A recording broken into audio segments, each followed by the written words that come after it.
Good morning everyone, welcome to online class of Crescent Public School. बेटा 11वीं कक्षा के पिछली वीडियो में हमने 11वीं कक्षा का लेसन आरंभ किया था गलता लोहा, और इसके लेखक हैं शेखर जोशी। शेखर जोशी जी एक बहुत ही महान कहानी लेखक रहे हैं जिन्होंने नई कहानी आंदोलन में महत्वपूर्ण भूमिका निभाई। तो उन्होंने अपनी कहानियों के जरिए लोगों की जो सामाजिक यथार्थ स्थिति है उसके बारे में हमें परिचित करवाया। गलता लोहा के माध्यम से उन्होंने हमें ये बताने की कोशिश की है कि मोहन, जो कि एक पुरोहित का बेटा है, पुजारी पंडित का बेटा है, वो किस प्रकार से अपना पेशा छोड़कर, उसका अपने पेशे में इंटरेस्ट नहीं है और अपना पेशा छोड़कर उसको लोहार का काम अच्छा लगता है। लोहार के पास जाना उसको अच्छा लगता है। लोहार जो कि उसका क्लासमेट था धनराम। तो एक बार वो जब अपने खेत में खुदाई के लिए जा रहा था तो उसका खुरपा थोड़ा खुरदरा था, उसको लगवाने के लिए लोहार के पास गया और उसका जब वो लोहे को ढालकर एक नई शेप देता है, ये चीज़ें देखना उसको बहुत ही अच्छा लगता है। तो उसका ये मानना है कि कोई भी पेशा रुचि से किया जाता है, पुश्तैनी नहीं किया जाता, पूर्वजों के अनुसार नहीं किया जाता। वो उस लोहे के काम को करना चाहता है और वहाँ बैठे बैठे धनराम और मोहन दोनों ही अपने बचपन की बातें याद करते हैं। उनके मास्टर त्रिलोक सिंह जी की बातें याद कर रहे हैं, किस प्रकार से वो पहाड़े उनको याद करवाते थे। और 12 तक का पहाड़ा तो धनराम जी को याद था, लेकिन एक दिन उन्होंने कहा कि 13 का पहाड़ा सुना, जो उनके बस की बात नहीं थी।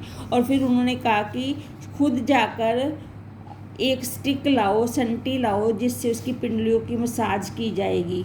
और इस प्रकार से वो लाता है, उससे उसकी खूब पिटाई होती है और वो इन बातों को याद कर करके बहुत खुश हो रहे हैं, अपनी पुरानी बातों को याद करके। आगे हम आज आरंभ कर रहे हैं। त्रिलोक सिंह मास्टर का एक सामान्य नियम था, सजा पाने वाले को ही अपने लिए हथियार को जुटाना होता था। कि उनके मास्टर ने एक नियम बनाया हुआ था कि जो सजा का हकदार है वही अपने लिए सजा का हथियार भी लाएगा, अर्थात डंडा वगैरह भी लाएगा। और जाहिर है बलि का बकरा अपने से अधिक मास्टर को संतोष को ध्यान में रखकर टहनी का चुनाव ऐसे करता जैसे वह अपने लिए नहीं बल्कि किसी दूसरे को दंडित करने के लिए हथियार का चुनाव कर रहा है। तो जो भी सज़ा पाने वाला होता था वो ये नहीं सोचता था कि सज़ा मुझे मिलने वाली है, वो मास्टर की संतुष्टि सेटिस्फेक्शन को ज़्यादा ध्यान में रखता था। और इसलिए वो वहाँ से क्रॉस करते समय ये ध्यान रखता था कि जो भी वो ले रहा है डंडा या जो भी दूसरी चीज़ ले रहा है किसी को मारने के लिए, तो वो दूसरों के लिए ले रही है, इसलिए वो उसको उस टहनी का चुनाव करता था जो दूसरे को ज़्यादा लगे। धनराम को मंदबुद्धि रही हो या मन में बैठा हुआ डर कि पूरे दिन घोटा लगाने पर भी उसे 13 का पहाड़ा याद नहीं हो पाया। घोटा मीन्स याद करना, रट्टा लगाना। तो वो इतना मंदबुद्धि था धनराम, जो इस समय लोहार है, कि उसने सारा दिन लगा दिया, सारा दिन रटता रहा, लेकिन उसको फिर भी 13 का पहाड़ा याद नहीं हो पाया था।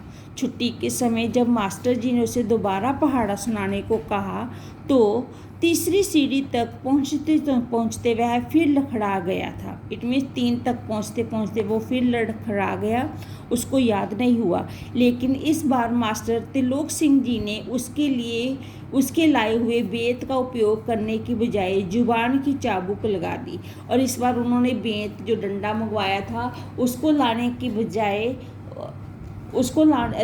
की बजाय उन्होंने अपनी बातों की चाबुक चला दी, अर्थात बातों से या फिर उसको कमेंट बुरी बुरी बातों के सहारे उसको बहुत खरी खोटी सुनाई। तेरे दिमाग में तो लोहा भरा है रे, विद्या का ताप कहाँ लगेगा इसमें। और उसको कहते हैं कि तेरा दिमाग तो लोहे की तरह सख्त है, इसमें विद्या का ताप, विद्या की गर्मी कहाँ से जाएगी जिससे कि तू उसको एक नई शेप दे सके। अपने थैले से 5-6 दरातियाँ निकाल कर उन्होंने धनराम को धार लगा लाने के लिए पकड़ा दी थी। और उन्होंने अपने थैले से 4-5 दरातियाँ निकाली तो उसको कहा कि इसकी धार लगवाइयो।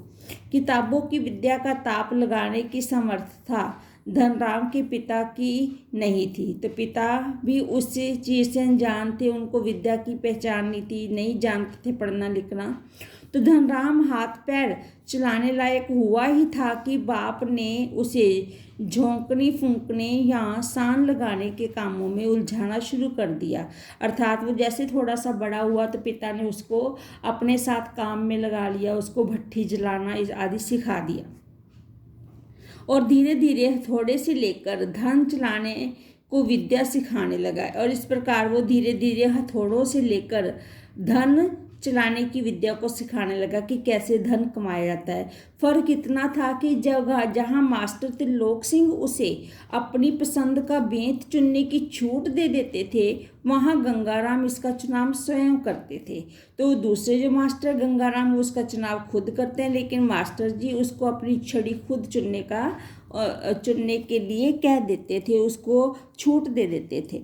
और जरा सी गलती होने पर छड़ बेंत हत्था जो भी हाथ लग जाता उसी से अपना प्रसाद दे देते। अर्थात जो भी हाथ में आता, छड़ी आती, बेंत आती, हत्था आता, तो उससे ही वो उसको मारना शुरू कर देते। एक दिन गंगाराम अचानक चल बसे तो धनराम ने सहज भाव से उनकी विरासत संभाली। गंगाराम उसके पिता है जो उसके काम के गुरु थे, तो उनके जाने के बाद उन्होंने उनका जो व्यवसाय था, उनकी विरासत थी, उसको संभाल लिया। और आस पड़ोस के गांव वालों को याद नहीं रहा वे कब गंगाराम के ऑफर को धनराम का ऑफर कहने लगे थे, कि पता ही नहीं चला। वो इतना सक्षम हो चुका था इस काम में कि कब वो गंगाराम के ऑफर को धनराम का ऑफर कहने लगे। उनको ध्यान ही नहीं रहा कि ये गंगाराम का काम है। उनके बेटे ने उसको बहुत ही बखूबी संभाल लिया था। प्राइमरी स्कूल की सीमा लांघते ही मोहन ने छात्रवृत्ति प्राप्त कर त्रिलोक सिंह मास्टर की भविष्यवाणी को किसी हद तक सिद्ध कर दिया। तो साधारण हैसियत वाले यजमानों की प्रोताई करने वाले वंशीधर तिवारी का हौसला बढ़ गया और इस प्रकार प्राइमरी स्कूल की परीक्षा में मोहन ने अच्छे नंबर प्राप्त किए। अपने मास्टर जी की जो भविष्यवाणी थी उसको भी सच किया और अपने पिता के गर्व को भी बढ़ा दिया। और वे भी अपने पुत्र को पढ़ा लिखा कर बड़ा आदमी बनाने का स्वप्न देखने लगे। और इसी प्रकार वंशीधर तिवारी जी जो हैं वो अपने बेटे को पढ़ा लिखा कर एक बड़ा आदमी करने का सपना देखने लगे। पीढ़ियों से चले आते पैतृक धंधे ने उन्हें निराश कर दिया था कि अब उसके पिता भी पैतृक धंधे से संतुष्ट नहीं थे। दान दक्षिणा के बूते पर वे किसी त्रय परिवार का आधा पेट भर पाते थे कि जो दान दक्षिणा मिलती थी उससे उनका पूर्ण रूप से काम नहीं होता था। आधा पेट ही भर पाता था पूरे परिवार का। मोहन पढ़ लिख कर वंश का दारिद्र्य मिटा दे, यह उनकी हार्दिक इच्छा थी। दारिद्र्य होता है गरीबी, कि उनके मोहन के पिता की इच्छा थी कि मोहन पढ़ लिख कर बड़ा आदमी बन जाए, जिससे उनके जो परिवार की गरीबी है वो हमेशा के लिए मिट जाए। और ये इच्छा हर किसी माँ बाप के मन में होती है। ऐसी ही इच्छा मोहन के पिता के मन में भी थी। लेकिन इच्छा होने भर से ही कुछ नहीं हो जाता, कि इच्छा होने से मात्र कुछ नहीं होता, उसके लिए करना भी पड़ता है। तो आगे की पढ़ाई के लिए जो स्कूल था वह गांव से 4 मील दूर था। 2 मील की चढ़ाई के अलावा बरसात के मौसम में रास्ते से पड़ने वाली नदी की समस्या अलग थी। तो जो आगे पढ़ने के लिए स्कूल था वो 4 किलोमीटर दूर था। 2 किलोमीटर पहाड़ी इलाका और आगे बीच में नदी, और नदी बरसात आदि के दिनों में किस प्रकार भर जाती है, कैसा वातावरण होता है, ये सारी समस्याएं बीच में आ रही थी। तो भी वंशीधर ने हिम्मत नहीं हारी और लड़के का नाम स्कूल में लिखा दिया।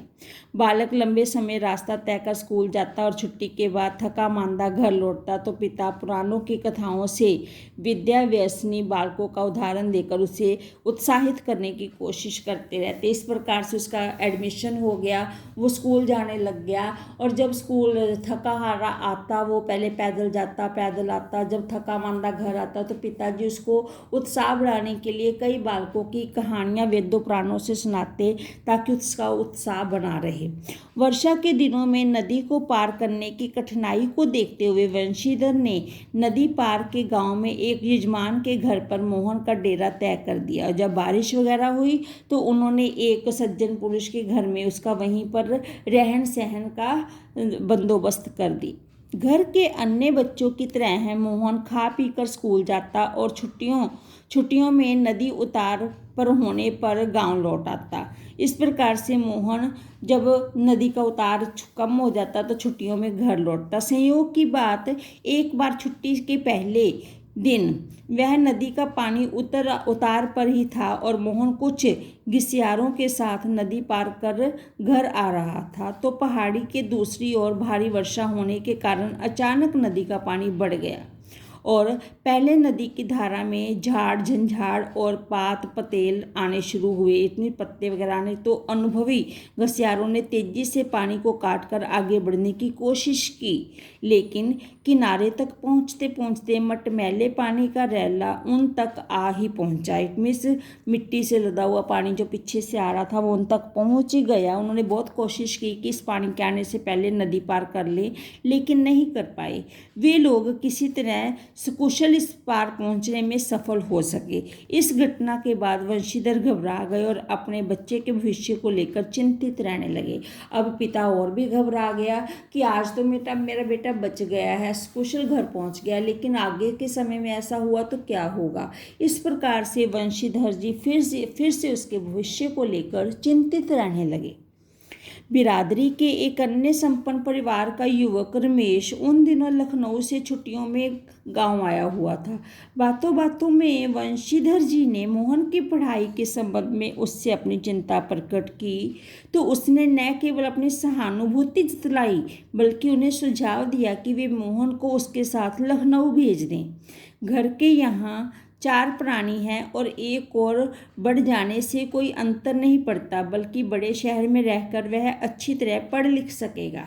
तो बिरादरी का ही एक लड़का रमेश लखनऊ से आया हुआ था। तो एक दिन बातों बातों में पंडित वंशीधर जी ने अपनी चिंता व्यक्त की मोहन की पढ़ाई को लेकर, उसके भविष्य को लेकर। तो उसने कहा कि मुझे कोई फ़र्क नहीं पड़ता, आप इसको मेरे साथ लखनऊ भेज दीजिए। बड़े शहर में रहकर ये अच्छी तरह से पढ़ भी जाएगा और अच्छी चीज़ें भी सीख जाएगा। इस प्रकार से वंशीधर जी को जैसे रमेश के रूप में साक्षात भगवान मिल गए हों और उनकी आंखों में पानी छलछलाने लगा। भरे गले से वे केवल इतना ही कह गए कि बिरादरी का यही सहारा होता है। वंशीधर जी उसके प्रति आभार व्यक्त करने लगे। उनकी आंखें भर आई ये सुनकर कि कोई उनके लिए भगवान के रूप में साक्षात आया हुआ है जो उनको सहारा दे रहा है। और वो फिर कहता है उसका धन्यवाद करते हुए कि अपनी बिरादरी का यही सहारा होता है कि वो एक दूसरे को मुसीबत में संभाल लेते हैं। छुट्टियां शेष होने पर रमेश वापस लौटा तो माँ बाप और अपनी गांव की दुनिया से बिछुड़कर सहमा सहमा सा मोहन भी उसके साथ लखनऊ आ पहुंचा। अब रमेश की छुट्टियां खत्म हुई तो गांव की दुनियादारी से पिछड़कर सहमा सा एक बच्चा जो गांव से निकला वो लखनऊ जा पहुंचा। अब मोहन की जिंदगी का एक नया अध्याय शुरू हुआ। घर की दोनों महिलाएं जिन्हें वह चाची और भाभी कहकर पुकारता था और हाथ बटाने के अलावा धीरे धीरे वह मोहल्ले की सभी चाचियों और भाभियों के लिए कामकाज में हाथ बटाने का साधन बन गया। और यही मोहन जो घर में अपनी चाची इट मीन्स जिनके साथ वो रह रहा है चाची और भाभी का हाथ बटाता था, ऐसे ही मोहल्ले की बाकी औरतों के साथ भी उसकी रहन सहन हो गया। मोहन थोड़ा दही तो ला दे बाजार से, मोहन ये कपड़े धोबी को देख तो आ, मोहन 1 किलो आलू तो ला दे। औसत दफ्तरी बड़े बाबू की हैसियत वाले रमेश के लिए मोहन को अपना भाई बिरादरी बतलाना अपने सम्मान के विरुद्ध जान पड़ता था और उसे घरेलू नौकर से अधिक हैसियत वह नहीं देता था। तो मोहन क्या है, उसने उसको एक नौकर बनाकर रख दिया और अपने आस पड़ोस ऑफिस वालों के सामने उसको अपना भाई बताने में भी उसको शर्म आती थी। तो उसने बिरादरी का भाई बताने में भी शर्म आती थी, तो उसने उसको एक नौकर बनाकर रख दिया था। इस बात को मोहन भी समझने लगा था। मोहन को भी धीरे धीरे ये समझ आ गया कि ये मेरी पढ़ाई के लिए नहीं, मुझे नौकर बनाने के लिए यहाँ लाया है। थोड़ी बहुत हीला हवाली करने के बाद रमेश ने निकट के ही एक साधारण से स्कूल में उसका नाम लिखवा दिया, लेकिन एकदम नए वातावरण और दिन रात के काम के बोझ के कारण गांव का वह मेधावी छात्र शहर के स्कूली जीवन में अपनी कोई पहचान नहीं बना पाया। कि अब वो स्कूल में मेधावी बहुत होशियार का छात्र था जो गांव के स्कूल में, लेकिन यहाँ पे सारा दिन घर का काम करना फिर पढ़ना, वो थक जाता था, जिसके कारण यहाँ कोई अच्छा स्कोर नहीं कर पाया। वो उसका जीवन एक बंदी बंधाई लीक पर चलता रहा। में जैसा है वैसे चलता रहा, सारा दिन काम करना फिर पढ़ना और इसी प्रकार आगे बढ़ना। साल में एक बार गर्मियों की छुट्टियों में गांव जाने का मौका भी तभी मिलता जब रमेश या उसके घर का कोई प्राणी गांव जाने वाला होता, वरना उन छुट्टियों को भी अगले दर्जे की तैयारी में के नाम पर उसे शहर में ही गुजार देना पड़ता कि वो अगले पढ़ाई के लिए तैयारी कर रहा है, ये सब कुछ कहकर वो टाल देता। अगर उसके घर का कोई जाता तो मोहन को गांव जाने का मौका मिलता, नहीं तो नहीं मिलता। अगले दर्जे की तैयारी का बहाना भर ही था। सवाल रमेश और उसकी गृहस्थी की सुख सुविधाओं और असुविधाओं का था कि अगले दर्जे की अगली पढ़ाई की तो वो सिर्फ नाम ही होता था, क्योंकि वो उसे क्या है सिर्फ अपनी सुख सुविधाओं के लिए रखते थे कि उसके बिना उन्हें बहुत सारी असुविधा होगी। मोहन ने परिस्थितियों से समझौता कर लिया था, क्योंकि कोई चारा भी नहीं था। घर वालों को अपनी वार्षिक स्थिति बतलाकर वह दुखी नहीं करना चाहता था, और वंशीधर उसके सुनहरे भविष्य के सपने देख रहे थे। वो अपने पिता को ये स्थिति बताकर और चिंतित नहीं करना चाहता था, इसलिए उसने स्थिति से समझौता कर लिया। जो जैसा चलता है वैसा ही उसने चलने दिया और काम करता रहा। और उसके पिता जो वंशीधर जी हैं वो उसके सुनहरे भविष्य के सपने देखते रहे और आगे बढ़ते रहे। 8वीं कक्षा की पढ़ाई समाप्त कर छुट्टियों में मोहन गांव आया हुआ था। तब वह लौटकर लखनऊ पहुंचा तो उसने अनुभव किया कि रमेश के परिवार के सभी लोग जैसे उसके आगे की पढ़ाई के पक्ष में नहीं हैं। जब 8वीं कक्षा तक उसने पास कर ली और 8वीं कक्षा के बाद वो गांव आया, तब उसने लौटकर लखनऊ पहुंचा तो उसने ये एहसास हो गया था कि वो इसके पक्ष में नहीं है, इसकी पढ़ाई के पक्ष में। बात घूम फिर कर जिस ओर से उठी वह उसी मुद्दे पर ज़रूर ख़त्म हो जाती कि हजारों लाखों BA MA मारे बेकार फिर रहे हैं। ऐसी पढ़ाई से अच्छा तो आदमी कोई हाथ का काम ही सीख ले। कि बात ये थी कि MBA MA करने के बाद भी लोग बेरोज़गार घूम रहे हैं, तो ऐसी पढ़ाइयों का क्या फ़ायदा। इससे अच्छा तो कोई हस्तकला सीख ली जाए, हाथ का काम सीख लिया जाए। तो रमेश ने अपने किसी परिचित के प्रभाव से उसे एक तकनीकी स्कूल में भर्ती करा दिया। रमेश ने उसको एक टेक्निकल स्कूल में एडमिशन करा दिया जहाँ वो कुछ हस्तकला सीख सके। मोहन की दिनचर्या में कोई विशेष अंतर नहीं आया था। वह पहले की तरह स्कूल और घरेलू कामकाज में व्यस्त रहता। धीरे धीरे 1.5-2 वर्ष का यह समय भी बीत गया और मोहन अपने पैरों पर खड़ा होने के लिए कारखानों और फैक्ट्रियों के चक्कर लगाने लगा। इस प्रकार से वो टेक्निकल काम सीख गया। अब वो कारखाने और फैक्ट्रियों के चक्कर लगाने लगा कि कब अब वो कैसे आगे बढ़े और अपने काम को कैसे शुरू करे। तो बाकी हम अगली वीडियो में करेंगे। धन्यवाद।